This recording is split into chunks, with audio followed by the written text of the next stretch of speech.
Political science faculty channel में आप सभी का स्वागत है। आज के इस वीडियो में हम विकास प्रशासन के बारे में पढ़ेंगे।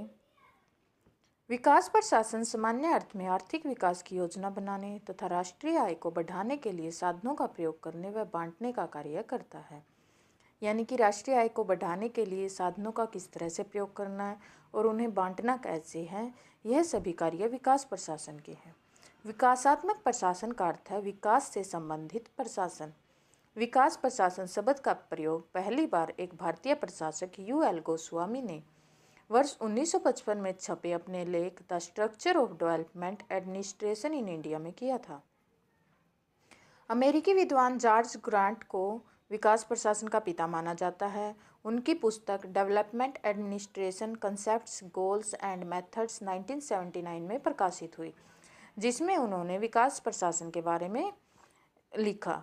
लोक प्रशासन में विकास प्रशासन को लोकप्रिय बनाने में विडनर, रिक्स, पोलोम्ब्रा, हार्डी, मिल्टन, वाटसन, लुसियन पाई, हॉर्नबिल ने महत्वपूर्ण योगदान दिया। विकास प्रशासन का प्रथम प्रयोग डोनाल्ड सी स्टोन ने किया।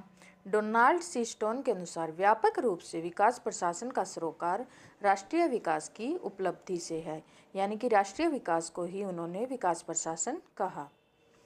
जॉर्ज ग्रांट के अनुसार विकास प्रशासन ऐसे अभिकरणों, प्रबंध तंत्रों और प्रक्रियाओं का एक जाल है जिसकी स्थापना सरकार द्वारा विकासात्मक लक्ष्यों को हासिल करने के लिए की जाती है। यानी कि विकासात्मक लक्ष्यों को हासिल करने के लिए विकास प्रशासन कार्य करता है।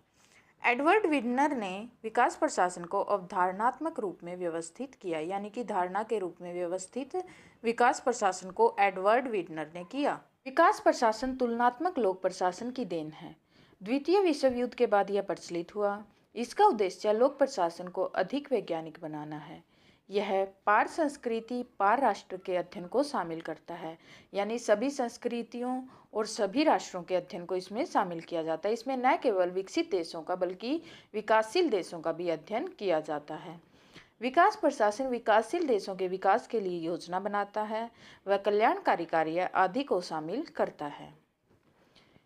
उद्भव के कारण पारंपरिक लोक प्रशासन द्वारा प्रशासन के माध्यमों पर लक्ष्यों की अपेक्षा ज़्यादा बल दिया जाता था। पारंपरिक लोक प्रशासन में प्रशासन के तरीकों पर ज़्यादा बल दिया जाता था। लक्ष्य पूरा हो या ना हो, इस पर ज़्यादा बल नहीं दिया जाता था। काम करने के तरीकों पर ही ज़्यादा बल दिया जाता था। नव स्वाधीन विकासशील देशों का उदय हुआ। नए नए देश स्वतंत्र हुए, जिसके कारण विकासशील देशों में जो विकसित देशों में प्रशासन चला रहा था वह सही तरह से काम नहीं कर रहा था। तो विकासशील देशों में संयुक्त राष्ट्र द्वारा प्रायोजित विकास योजना को लागू करने के लिए विकास प्रशासन का उदय हुआ। विकासशील देशों में पश्चिमी मॉडलों की नाकामी के कारण नव स्वदेशी प्रशासनिक मॉडल की खोज की गई और 1960 में कंपैरेटिव एडमिनिस्ट्रेटिव ग्रुप की स्थापना की गई। यानी कि इसके महत्वपूर्ण उद्भव के महत्वपूर्ण कारक हैं कि पारंपरिक लोक प्रशासन के केवल माध्यमों पर जोर देता था, लक्ष्यों की अपेक्षा की जाती थी। नए नए राष्ट्रों का उदय हुआ और कैग की स्थापना के कारण भी विकास प्रशासन को बढ़ावा मिला। संक्षेप में विकास प्रशासन लोक प्रशासन का वह पहलू है जो सरकारी प्रभाव के माध्यम से प्रगतिशील राजनीतिक और सामाजिक आर्थिक लक्ष्य में परिवर्तन पर बल देता है।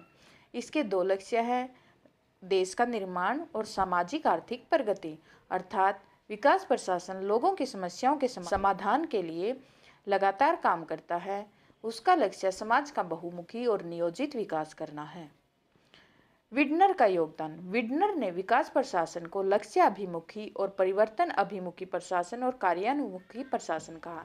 यानी कि लक्ष्य के प्राप्त करने पर प्रशासन जोर देता है, परिवर्तन को एक्सेप्ट करता है और कार्य करने पर जोर दिया जाता है।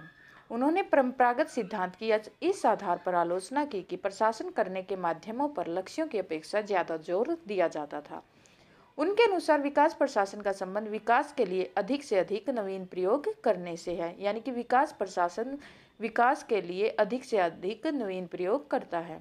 विकास प्रशासन की विशेषताएं। लक्ष्य उन्मुखी, यानी कि लक्ष्य को प्राप्त करना सबसे पहला उद्देश्य माना जाता है।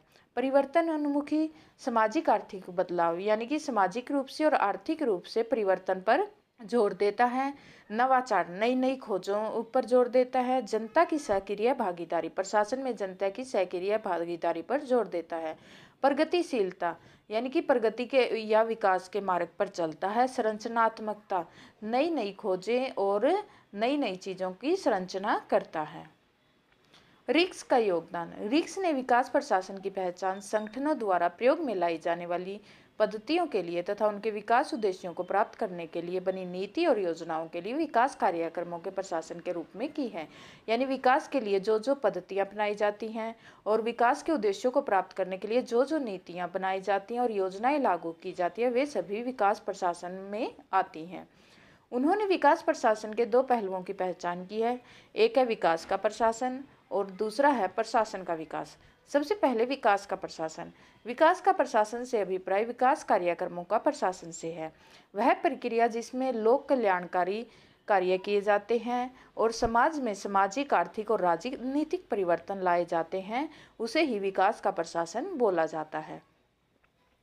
प्रशासन के विकास से अभिप्राय है कि प्रशासन को मजबूत बनाना, उसमें सुधार करना। प्रशासन के विकास से अभिप्राय प्रशासनिक क्षमताओं को मजबूत करने के भाव से संबंधित है। यह प्रक्रिया प्रशासनिक सुधार, प्रशासनिक प्रक्रिया के आधुनिकीकरण, प्रशासकों की मनोवृत्ति, आस्था और आचरण के वास्तविक बदलाव लाने पर निर्भर करती है। संक्षेप में विकास प्रशासन गतिशील और लचीला है। इसके उद्देश्य अनेक और जटिल है। यह विकेंद्रीकरण में विश्वास रखता है तथा रचनात्मक और आविष्कार को बढ़ाता है। ये थी आज की वीडियो विकास प्रशासन में। अगली वीडियो में हम तुलनात्मक प्रशासन के बारे में पढ़ेंगे।